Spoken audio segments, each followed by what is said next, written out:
5. On va s'arrêter à celui-là parce qu'après l'autre, c'est plus compliqué, mais déjà ça sera pas mal. Donc là, on est sur le gène du daltonisme. Donc chaque fois, j'écris mon gène du daltonisme. Alors cet exercice a une petite particularité, ça va être au niveau des allèles et surtout des chromosomes impliqués. On vous dit que le gène impliqué est situé sur le chromosome X. D'accord? Ça veut dire que ce sont sur les chromosomes sexuels. On a 2 allèles. Vous avez le D+, qui permet une vision normale, et le D-, qui ne s'exprime pas en présence du D+. Donc ça veut dire que le D+, c'est l'allèle normal, et le D-, c'est l'allèle en fait qui est du coup défectueux, on va dire, si vous voulez. Anormal, mais j'aime pas trop dire anormal.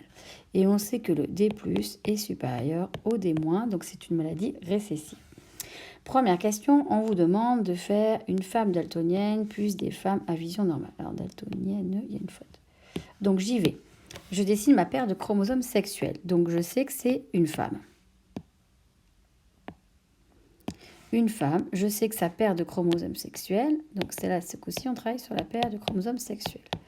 Et je sais que pour une femme, ces chromosomes, c'est X et X, que je vais écrire en minuscule pour ne pas mélanger. Je place mes allèles. Et là, je veux qu'elle soit donc daltonienne. Donc, je vais lui mettre seulement de l'allèle malade.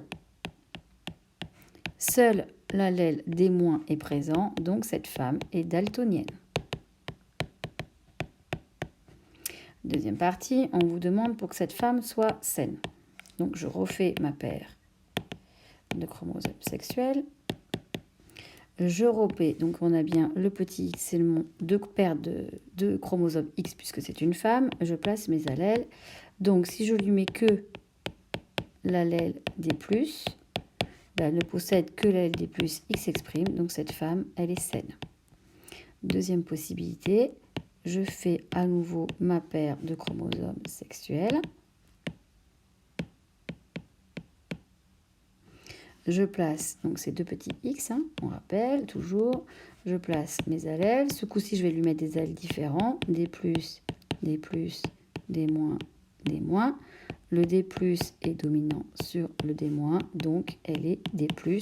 Cette femme, c'est ce qu'on appelle le porteur sain. D'accord? Maintenant, je passe aux hommes. C'est là où ça se complique un petit peu. Où il y avait une astuce à ne pas rater. Je fais sa paire de chromosomes sexuels. Alors, les hommes n'ont pas de chromosome X.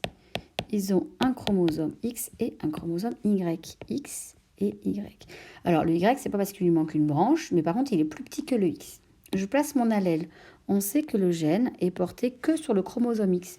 Donc, je le fais sur le chromosome X, mais il n'est pas porté sur le chromosome Y, donc je ne le représente pas.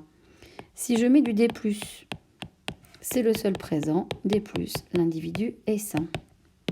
Je recommence ma deuxième combinaison sur ma paire sexuelle de l'homme. Je place mon allèle seulement sur le chromosome X. Je ne le place pas sur le chromosome Y puisqu'il n'existe pas sur le chromosome Y. Et si sur coup-ci, je mets l'autre allèle possible, D-, et bien du coup, l'homme est daltonien. Du coup, il n'y a pas de porteur sain puisque le chromosome Y ne porte pas le gène. Du coup, si on compare aux femmes, les femmes, pour être atteintes, il faut que les deux chromosomes possèdent l'allèle malade. Chez les hommes, il faut qu'un seul chromosome porte l'allèle malade. Donc, en fait, il y a 50 fois plus de chances d'être daltonien chez les hommes. Voilà pourquoi les hommes sont plus souvent atteints de daltonisme que les femmes. Voilà pour la fin de cet exercice.